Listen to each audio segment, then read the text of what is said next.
sitting with us right now, actually in Texas, and I am honored to say the NWA World Heavyweight Champion is the Tokyo Monster Kahagas.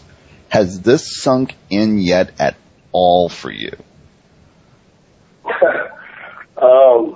No. It's definitely something that it's kind of, I guess you would say, almost shocking to an extent, and no, it hasn't set in, Alan. I will say that. When we spoke with Mr. Rubenstein, who is a very entertaining person, very informative to speak with, and we brought up, I'm reading over this neat little list. There's some great people in this match, including Damian Wayne, who I've been told by some folks is listening in currently, and Chance Prophet, the former national champion, the current NWA Bahamas Caribbean champion. And I said to Mr. Rubenstein, I said, that's great. Where's the NWA National Heavyweight Champion? And his answer, to paraphrase it, was, due to economic issues, not all the top contenders can be here. Kahagas is in line immediately for a shot, being he's the National Heavyweight Champion. When this list is put together, you said you were already heading towards Texas for an event. What goes through your mind? Do you immediately sit there going and looking at Dante and looking at other people in the NWA of the South Florida area going, I just got screwed and I'm mad? Oh, yeah. I mean, I wasn't too enthused about it at all. I mean, I pretty much let it be known, too. There was a little article put out there by Brian Kelly out there in the Midwest. And, no, I wasn't happy about it at all, and I mean, I don't know how Carson felt, I mean, he is a new crowned North American champion, so I don't know if he was comfortable right then or not, but, I definitely wasn't.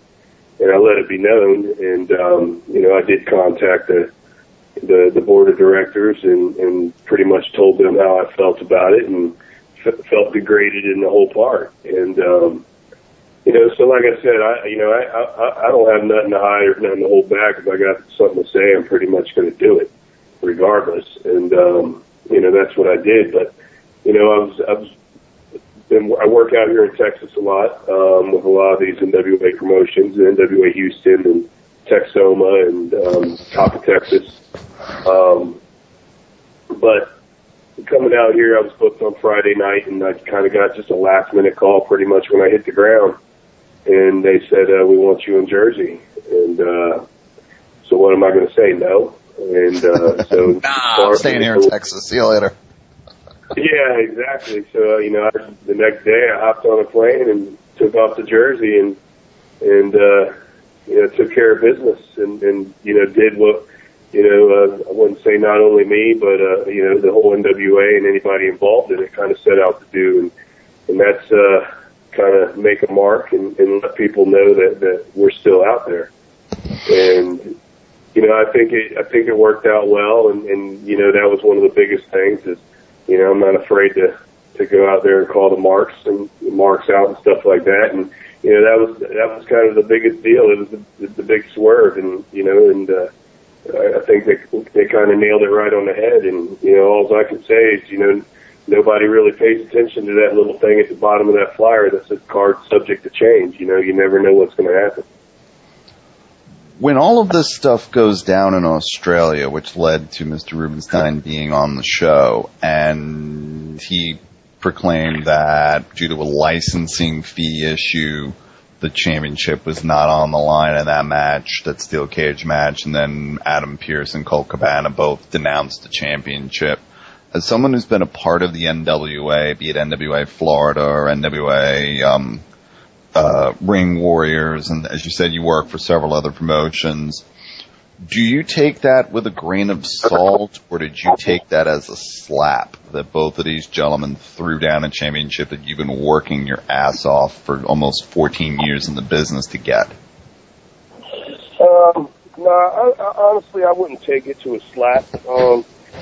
Just because, I do know Adam to an extent, and I could understand probably his feelings towards it. I don't know the whole inside of what, it actually encoded and what was all involved with it.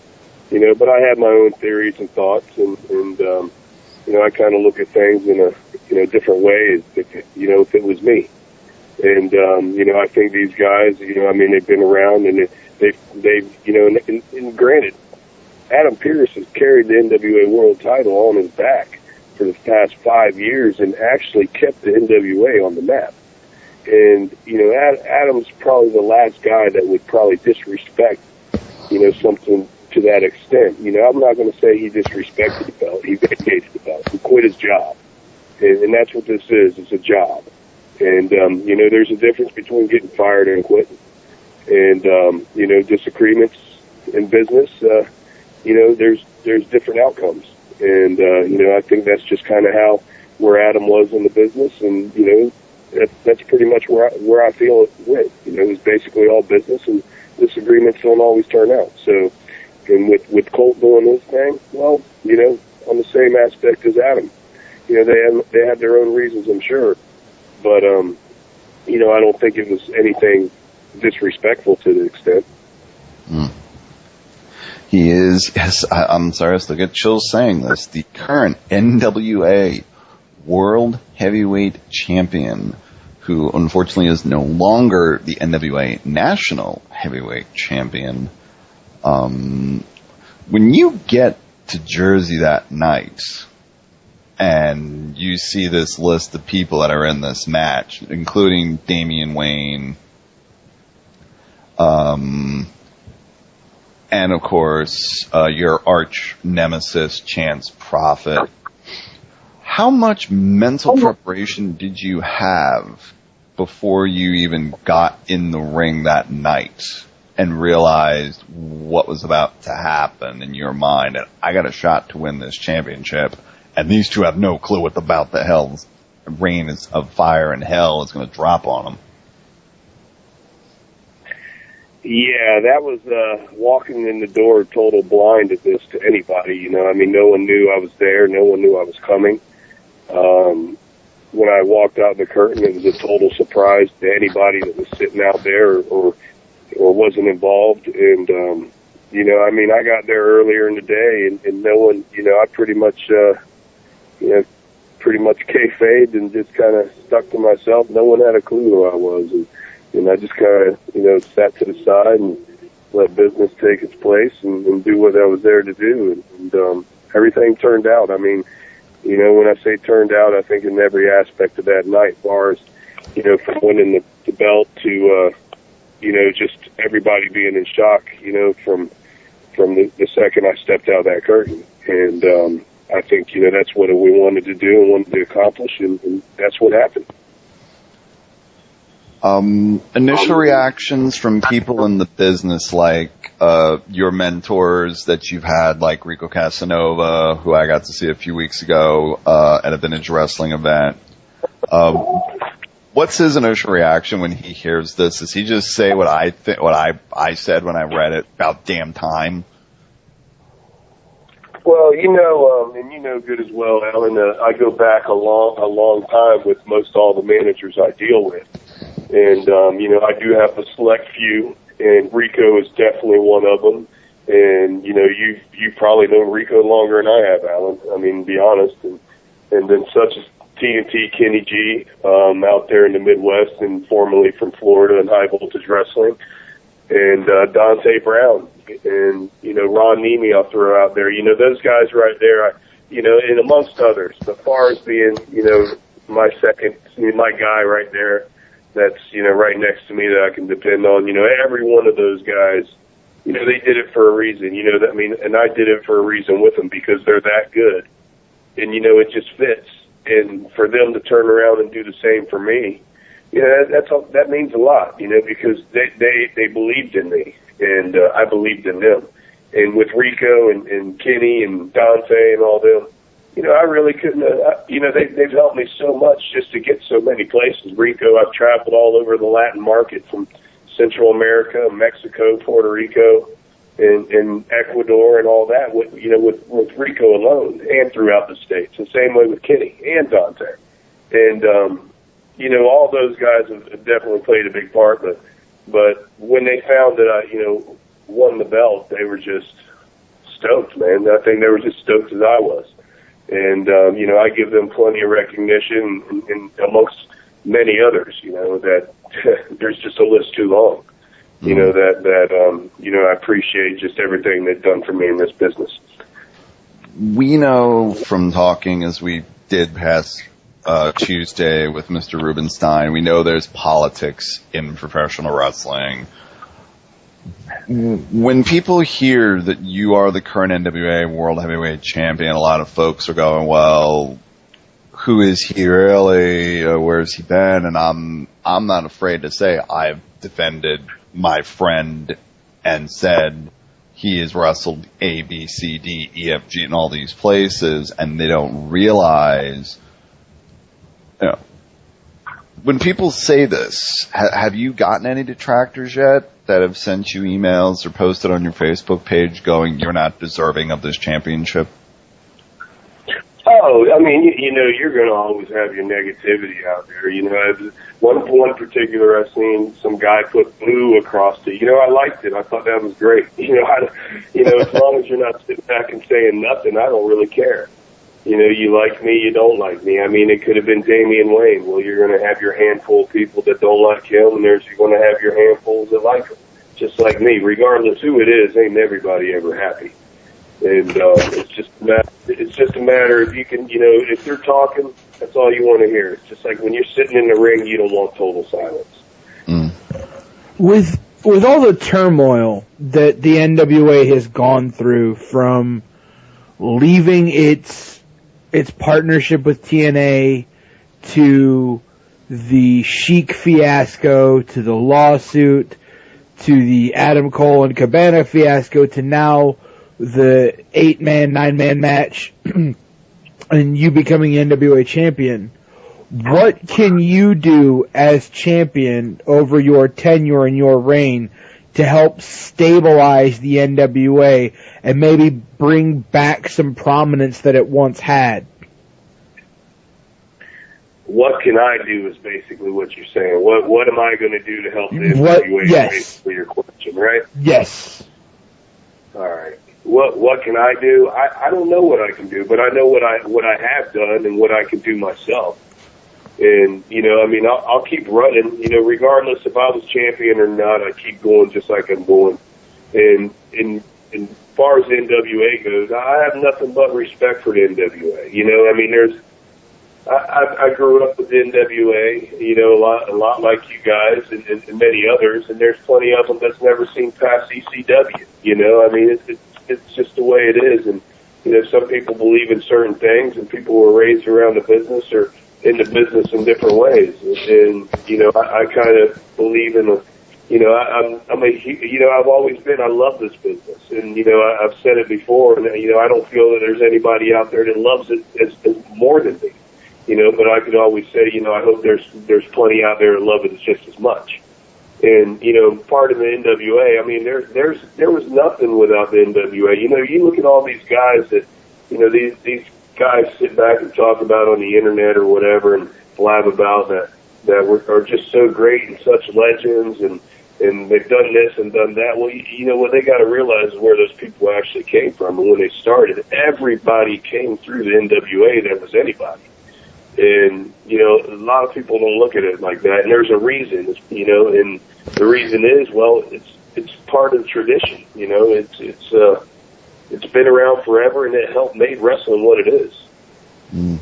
Regardless what it is now and what it was, it's still NWA. I mean, it is 3 letters, but, to some people, those 3 letters still do mean something. Mm.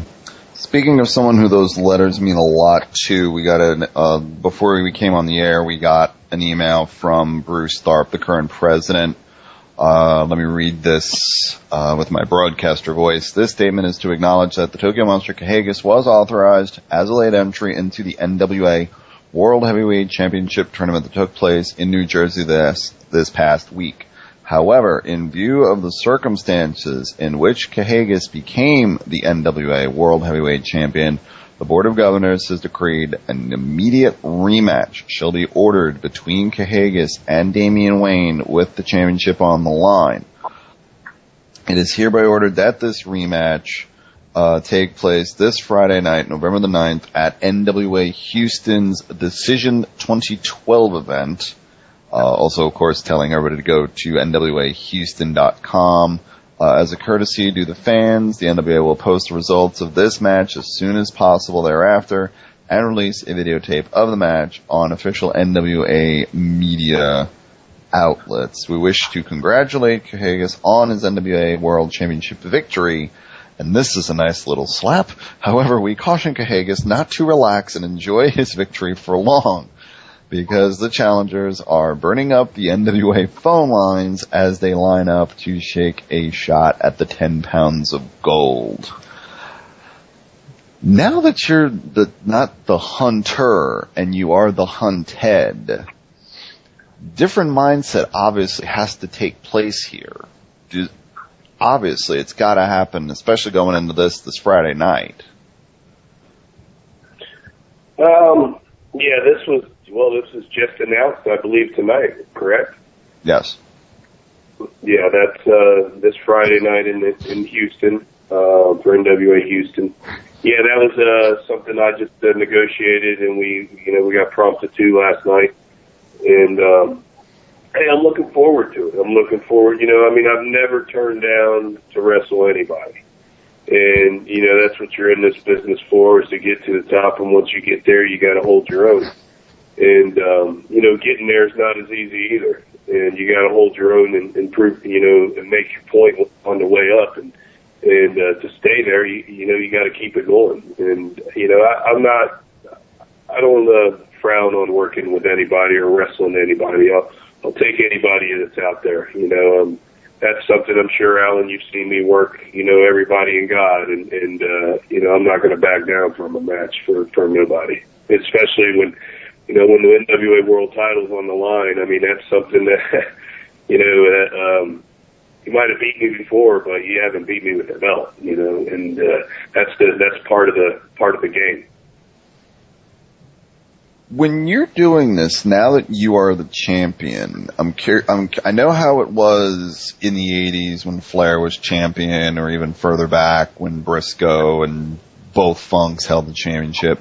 Who controls your bookings now? Is it the NWA? Is it Dante? Is it who actually books your stuff from here on out? Well, of course, I always have something to do with my bookings, but anything having to do with the NWA, well, of course, there is, negotiations that take place and meetings. It's all part of business.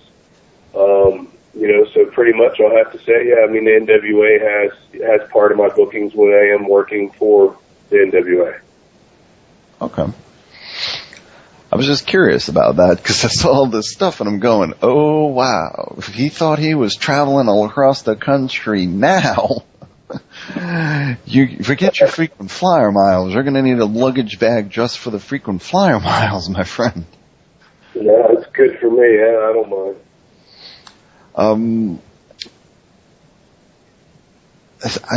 I'm still speechless because I know you gotta be, when you get back to the hotel that evening in New Jersey or Philadelphia or wherever you ended up, and you put that belt down, did you sleep with the belt? Did it sit on a dresser? What happens after post-match, the paint comes off and Cahagas goes into the closet and it's just you and that world title belt?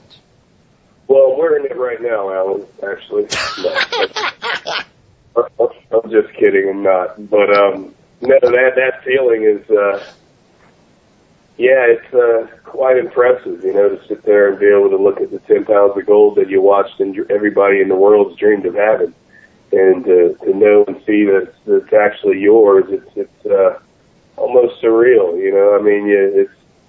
it's hard to believe. You've actually reached a pinnacle where, some of your idols and people or legends of this business that you've grown to watch and meet and know that, the 10 pounds of gold's never been around their waist either.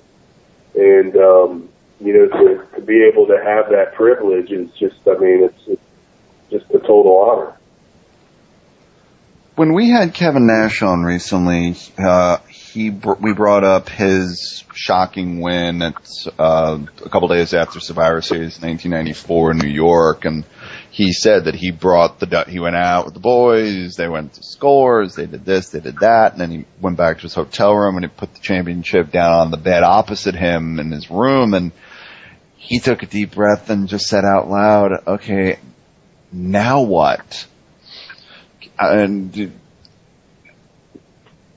I'm honestly asking you, now what? Are you contemplating becoming a traveling world champion like Adam Pearce did during his multi-reigns? Could you see yourself being a traveling world champion?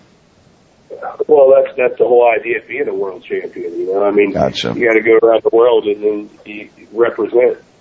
I'm already in talks with different places right now, international, some places that haven't seen a world title belt, and some places that haven't seen it in years and years overcome. And hopefully I can bring something like this to their country and just kind of do things a little bit different, touch some places that haven't been touched in a while. This is surreal for me to sit here and go, you are the current NWA World Heavyweight Champion. Go ahead, Drew. I think you had a question or two you wanted to ask. You call yourself the Tokyo Monster. But, sir, in 1950, a more dangerous Tokyo Monster came out of the harbor at Tokyo. Could you defeat Godzilla in a fist fight? Of course. That's why he's no longer around. I'm just saying. He did things to Tokyo that were unimaginable.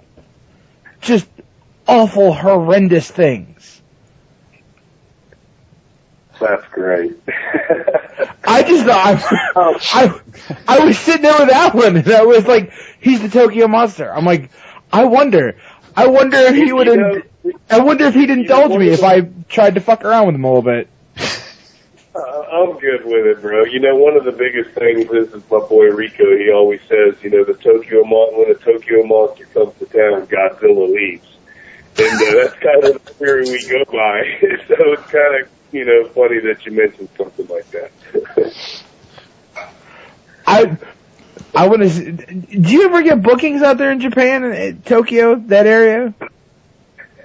Actually, I've been to Japan, of course, but I have never worked there. I've never wrestled out in that area. One time years ago, probably about 2006 or something, back when the EWE days, if you remember that, with Steve Madison and Adam. Oh yeah, Alan. When that was going on, I was asked to go to Japan, and under certain circumstances, I could not go. So that was, something that's one of those things. It's like, son of a bitch, what are you doing? You just pass something up that people dreamed of doing. And, but like I said, there was reason for it and good reason, but of course now you think back on it going, what the hell am I thinking? But hey, that's what it is. Sometimes you're naive on things and you got to do what you got to do. Did you get out and vote today? Did you do absentee ballot? Yes. Actually, I'm in Texas, bro. So I'm not in Florida, so I didn't vote. Who would you have voted for? I don't know. All the above, I guess. You can. You voted for Dusty Rhodes. That was a write-in vote. I think Howard Brody was trying to get that going. You could have either done absentee, or because I know there's some people who listen far out west, so some of the polling stations out west are still open. If you are not a resident of that state, you can go and vote on the federal issues, on the federal matters like president, but you cannot vote on local or state, I think it is. Well, I couldn't vote for Linda McMahon if I wanted to be in another state. See, you could have. If I would vote, I'd vote for the guy that loses, So, that's the thing. All right, let me remind everybody, this Friday night, NWA Houston's Decision 2012 takes place. Go to NWAHouston.com. You can get all your event and ticket information there. Don't forget, if you are a part of Facebook, the Tokyo Monster Cahagas does have a Facebook page. You can send your props to him there. Stay with us. Coming up after the break, we will get into everything that has happened overseas with the WWE as they come back over to get ready for Survivor Series 2 Sundays from now. Stay with us. Kayfabe Wrestling Radio, powered by the Wild Talk Radio Network, pwmania.com, and don't forget our friends at tweakedaudio.com.